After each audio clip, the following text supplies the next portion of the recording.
as I mentioned, this is supposed to be about 30 minutes. So the plan is to have 2 short sessions. This is the first session for 30 minutes and the other session possibly tomorrow or another date. Joseph will arrange that. My name is Douglas 24. I am a consultant dietitian. I've been working within the NHS for about 16 years. My role today is to take you through healthy eating. And Joseph has sent me a few questions, and I've spread the questions around the 2 sessions. So hopefully today I'll be able to answer part of the questions, but then what I will do is that I'll speak for only about 20 minutes, and you have some time to ask questions. May I ask that if you can put off your audio so that it becomes quieter for our other people. So in terms of the way that I'm going to run through this, my plan is to explain to you what healthy eating means in general, but then to be able to bring it home. By home, I mean to us as people from African background, what does healthy eating mean to us? And then I'll go through a few steps that can help you on your way to maybe improving your diet. And I'll explain some of the science behind some of those steps that I will give to you. And hopefully at the end, this will not be part of this today's, but at the end of the whole sessions, I'll be able to give you some tips that will help you to sustain any changes that you make. And the reason for that is, if you start making changes today and tomorrow you go back to your old ways, unfortunately, you don't seem to enjoy as much benefits as making small changes and sustaining it for a longer term, especially with diets, because most of the benefits of making changes to your diet, you accrue those changes or you accrue those benefits in the long term rather than instant. One of the things that perhaps may help is the question of why we eat. And it may sound so simplistic, but until you get into the reasoning behind people making some decisions about their diet, it makes it difficult for you to understand why we are where we are. And by saying why we are where we are, my understanding is that us in all nations, we are getting bigger, we are getting unhealthier partly because of what we eat. And I'll explain that for you in a minute. So one of the reasons behind why we eat is to enjoy food. There is still some importance attached to you sitting down with family and enjoying your food. That is still important. Part of the reason is that we use food to associate with each other. Sometimes you go to visit a family and they prepare you food. It doesn't mean that you are hungry, but it's a way of socializing, especially in certain customs. And then the key is that we eat to keep our bodies working. Those are the key ones, which is that we eat to keep our body working. If we do not continue to replenish our body, re-nourish our body, we cannot keep the body working properly. And then we actually eat to survive as well. Without food, unfortunately, we will die. Of course, it will not be instant, but we will die because the body will stop functioning properly. The problem is, because there is an array of food, the difficulty is to understand which foods are good for me and which ones perhaps are just for the enjoyment. Because if your reasoning for eating is predominantly to enjoy it and to socialize, then your choices might be influenced by those reasonings. And in most cases, if your reasoning is to enjoy the food and socialize, more so than to keep your body working, you are more likely to make decisions that will not inure to the benefits of your health.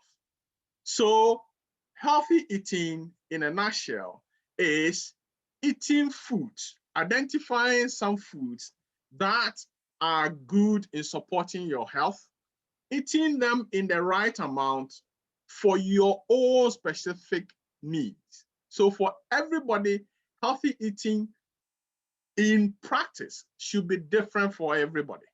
But there are some fundamental principles that cuts across irrespective of the person's background, irrespective of their cultural or their specific health needs. There are some specific principles. And today what I will do is to tease out some of the principles, because in practice, everybody's needs is different. And the key is to understand what is so peculiar about us as Africans. Unfortunately, there are some specific health conditions that are more prevalent amongst us. Certain health conditions that we are at a higher risk compared to, for example, somebody from European background. Of course, there are also some specific health conditions that people from European backgrounds might be at a higher risk than us. But for us, things like type 2 diabetes, hypertension, stroke, kidney diseases are more prevalent in us, partly because of our genetic makeup, but some to do with our cultural way of living, which has incurred on us those specific risks. So today I'll go through some foods and some practices that can help us to reduce these conditions. But of course, what is even more topical now is the fact that, unfortunately for us as Black Africans and people from Black communities, we are at a higher risk of, unfortunately, suffering, being hospitalized with COVID, but also, unfortunately, dying from COVID when we are infected. So one of the key things that I want to tackle in the second session is how nutrition plays a role in our immunity or immune system, and how that can help in helping us reduce inflammations.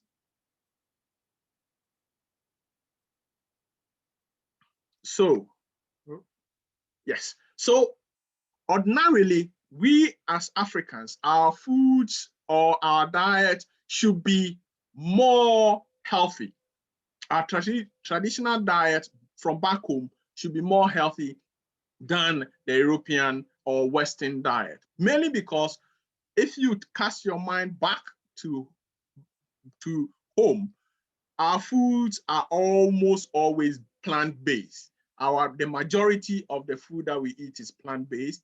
It is less processed, and it involves raw or very, very unprocessed fruits and vegetables, beans, and root tubers, which are, because of the nature of the fact that it's not being processed, are usually healthy.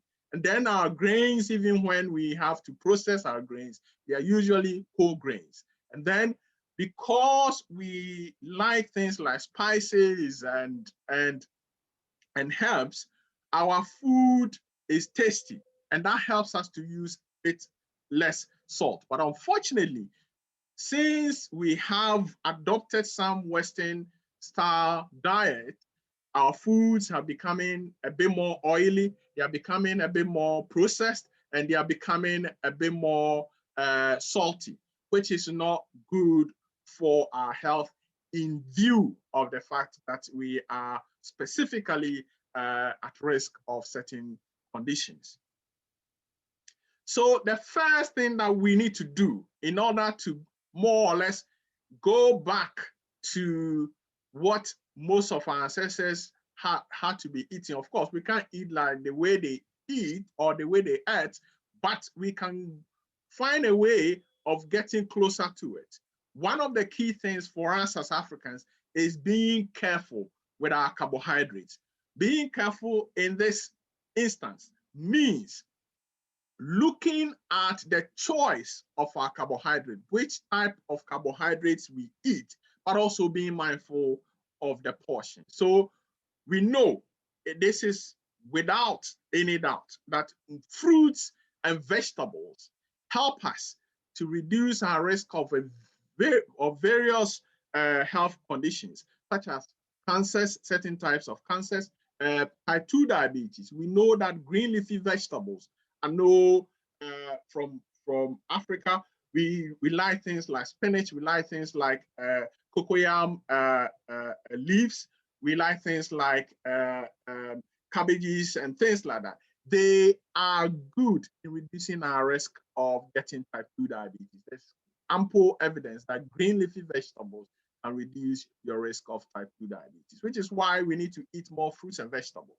Then somebody will say, oh, because fruits are sugary, won't that affect my risk of having type 2 diabetes? Actually, certain fruits, such as apples, berries, they are associated with reducing the risk of type 2 diabetes. So you shouldn't be worried about the sugar in the fruit. So long as, and this is a very important caveat, so long as you are eating the actual fruit instead of the fruit juice, but also so long as you're not eating a whole bunch at a go, but you are spreading it through the day, then that's okay. Things like our beans and our sweet corn, they are also good because they give us a lot of fiber, and there's good evidence that eating a lot of fiber can reduce your risk of cancers. It can reduce your risk of type 2 diabetes. And then there's sweet potatoes. Sweet potatoes, especially for those who are good at eating it with the skin, you get a lot of fiber from it, and that can help you. Also, sweet potatoes, in spite of it being sweet, is a low glycemic index to a medium glycemic index food. What that means is that if you eat it compared to other carbohydrate foods, it does not affect your blood sugar levels as quickly as it would with other foods such as your ordinary potatoes or even white bread. And then, of course, we want people to be eating more plantains, more yam, more cassava in comparison to things like your cornflakes, things like your white bread, your white rice, and the rest. Key, if you don't take anything out of this at all, key is that fruit juices are not good for us. It increases our risk of type 2 diabetes. Fizzy drinks, same, increases our risk of type 2 diabetes. So you want to eat the fruit, not the juice. And things like our white bread, white rice, they also, because they are so polished, they are so processed, they will increase your risk of type 2 diabetes. Sorry.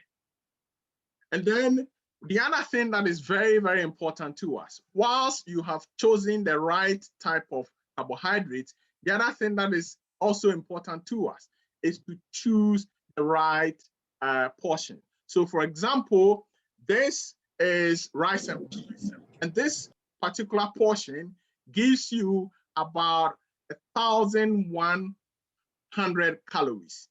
That is almost as much calories that many people may need for a day. Okay, many people may need about 1,005 calories. This is about 1,001.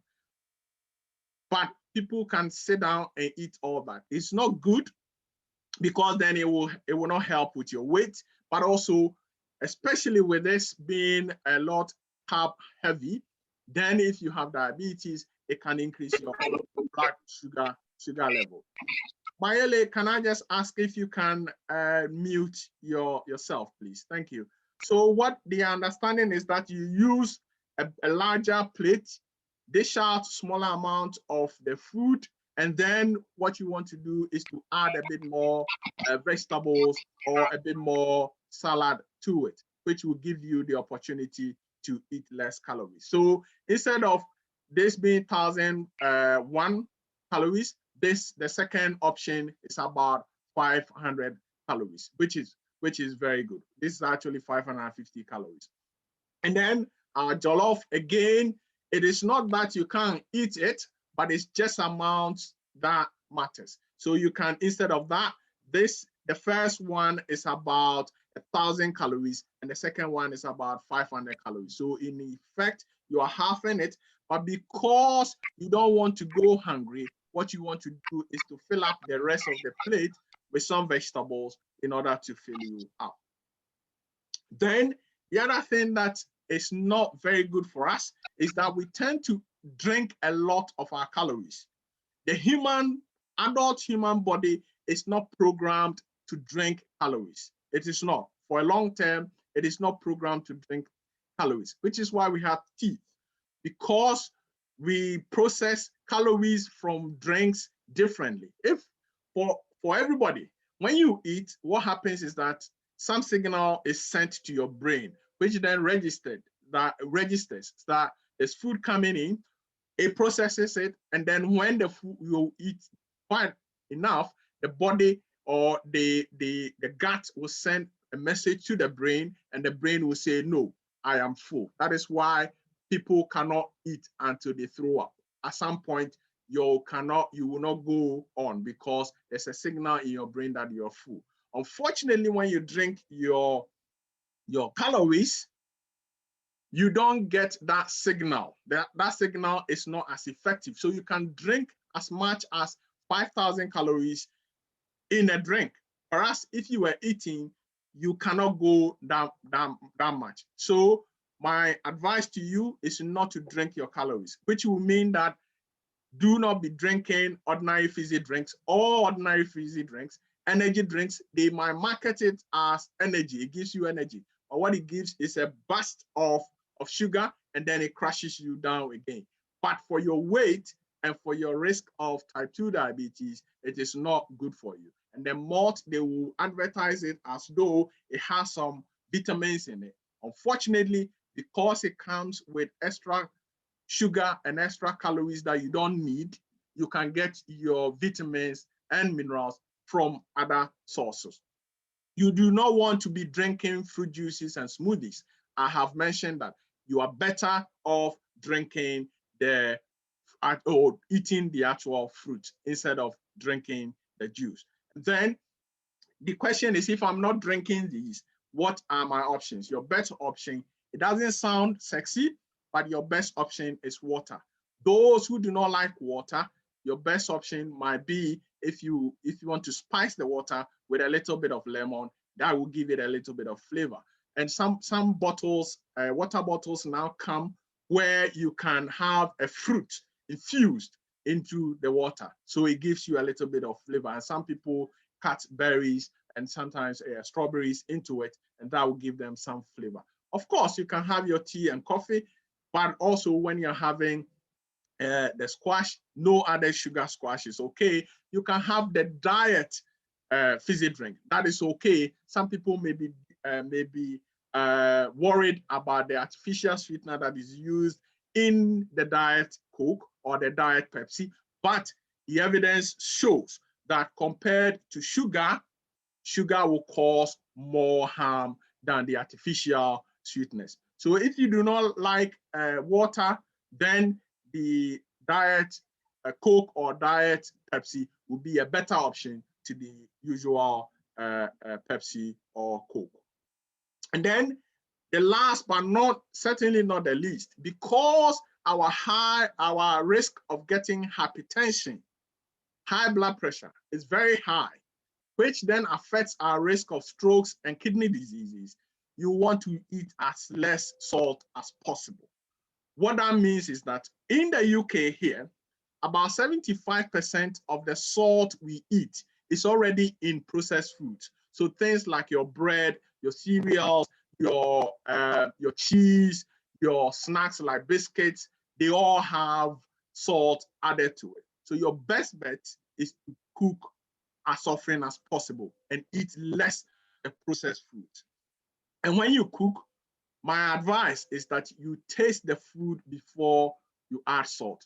You have seen people in restaurants, they get their food, and the first thing they do is to pour salt on it, even before they taste it. You want to taste your food before you add any salt to it. You want to also use spices and herbs to cook so that you have the opportunity to get the flavor instead of, and if you do that, you will need just less salt. And then you also want to, if you want to use salt, instead of tipping it, it's important to put it on a spoon so that you know how much you're eating. In a day, we do not need more than 6 grams of salt, and that is 1 teaspoon. Remember, I mentioned that most of the salt are already in processed food, which means that you need less than a teaspoon, which is the recommendation. And then you want to avoid some salted snacks, such as salted nuts and crisps, and you want to also opt for reduced salt versions of food. Normally, when you go and you're buying processed food and you look at the label, you want to go for green or amber for salt. Green will be the best, and choose amber on very rare occasions. And I will say that there is things like salt substitute, which we use potassium instead of sodium. It is not as helpful. Your best is to use ordinary salt and reduce the amount. On this note, I will end here. I have been quick in getting through it. We still have some time if you want to ask some questions about the things that I've mentioned. I'll say just unmute yourself and ask questions.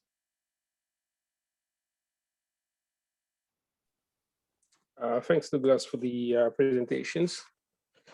We could have a few of us coming to listen, but I think that's the nature of things that you worked out today. But hopefully, we'll get more people in the next sessions. My question is probably, how do you count your calories? Okay, so normally you need to know the amount of calories you need in the first place. The advice, which is general, is that men need about 2,000 calories or to 2,500, and the women need about 1,500 to about 2,000. Depending on whether you want to lose weight or not, you might want to go to the lower end. How you count calories is that you have to identify the foods that you eat, and you can use, depending on where you buy foods from. If it is usually the raw foods, then you can use books. The book that I will recommend is called Carbs and Cows, which has a lot of foods with pictures, so you can look at the size of your food and compare it to the ones that they have in the book, and it will tell you how much calories you have in. Otherwise, the other option is to actually weigh your food. There are calorie counters where you weigh the food and it will tell you the amount of calories in it. But that is more laborious. My view is that the books are better. So Carbs and Cows would be my suggestion. Any other question? Yeah, I was going to ask, so you mentioned the salt, you should measure it. So you need about a teaspoon a day. So what about like oil wise? Okay, so I have not talked about oil. It's part of the next one, but I will say that oil, your first bet is to choose the best oil. And the best oils are rapeseed oil and olive oil. But the thing is that if you're using olive oil, you don't want to boil it at high temperature. So that's the first thing. And then if you are using oil, there's no guideline in oil. But what I usually say is that if you're cooking for the whole family, a tablespoon will be enough for each person. So not more than a tablespoon for each person. Okay. Okay. Sorry. Any other question? We still have maybe also, how would you link COVID-19 with the sort of healthy eating? Is that okay? So that was part of my second session. So we know that there are specific foods that you can eat to boost your immune system. So foods that contain more vitamin C, more vitamin D, but the vitamin D is so difficult to get from foods because we get it primarily from the sun. And then things like zinc and selenium, they are good in boosting your immune system. So the foods that contain these nutrients are fruits and vegetables, pulses such as your beans and lentils, and then things like your yogurt, that is also helpful. Seafood, so your fish, that will give you some selenium and zinc as well. And then you want to have things like nuts as part of your diet. These will help in getting you the nutrients you need. The only nutrient that I would say you might need supplement is vitamin D, mainly because in the UK here, we don't get as much sun, so we don't get as much vitamin D.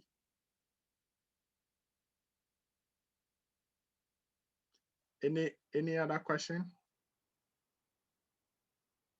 I think that's all for me, unless anyone else has any other questions. Daniel? No, I think that's about it. Everybody else is just listening, taking notes.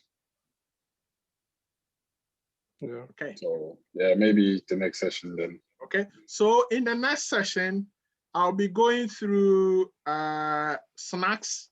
I'll be going through fats. Somebody asked about fats, different types of fats and which ones are good for us. And I'll go through nutrition, immunity, and COVID as well. And the last one will be practical steps to sustain any changes that you make going forward. Yeah, probably just the last questions. Okay. How would you, for someone with like a stroke, how would you go about his diet? So most often than not, cardiovascular diseases, so stroke is one of them, heart disease is one of them. When you do have the condition, your diet, the diet recommended is usually dependent on the risk factors that you have. And I'll give you an example. So if you had stroke, they will check your cholesterol, they will check your blood pressure. If any of these is high, then your diet will be fashioned around it. So for example, if you had stroke and you had high cholesterol level, then your diet will be eating foods that are low in saturated fat, which will mean eating less animal food, eating less salt, eating less processed meat, less red meat, and also making sure that you have less of salt depending on your blood pressure. If you are, or if your weight is up, then the other dimension will be supporting you to lose weight, which will mean that you find a way to cut down on your calories, and depending on how mobile you are, you'll be supported to make some effort to do a little bit of exercise. So the approach depends on the specific risk factors for that person. Great, thanks a lot for that.